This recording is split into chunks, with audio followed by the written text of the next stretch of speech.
ఇచ్చిండు. కానీ వాళ్ళకు ప్రశాంతత కానీ ఆనందం ఇవ్వగలిగిండా? దోపిడీ సొమ్ము ఇవాళ కుటుంబంలో చిచ్చు పెట్టింది. ఇవాళ వాళ్ళు కొట్లాడుకొని ఉరిమి మంగళ మీద పడ్డట్టు వాళ్ళు పొడుచుకునే విడిచిపెట్టి మన పేర్లు తీసుకుంటారు. మేమేదో ఆన్లైన్ కాలు ఉన్నాం, మేమేదో ఈలైన్ కాలు ఉన్నామని. నేను ఒక మాట ఎక్కువ చెప్పదలుచుకోలే. కానీ 2023 డిసెంబర్లోనే ఆ కాల నాగును మీరు కట్టెతో కొట్టి చంపారు.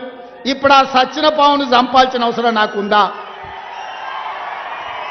బీఆర్ఎస్ అనే పామును, ఇది కాలకూట విషం ఉన్నది, ఇది ప్రజలను దోసుకునే అనకొండ అని 4 కోట్ల ప్రజలు డిసెంబర్ 3 తారీఖు నాడు బండరాయితోని మోది ఆ కాలకూట విషమున్న కాల నాగును ఆయల్లనే తెలంగాణ ప్రజలు బొందబెట్టిరు, మాడ వలగొట్టిరు.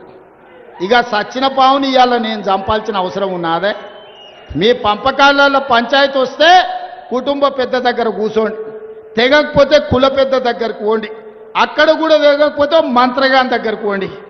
ఎందుకంటే ఏ పంచాయతీ తెగకపోతే మంత్రగాన్ దగ్గర పోయి కూర్చుంటారు.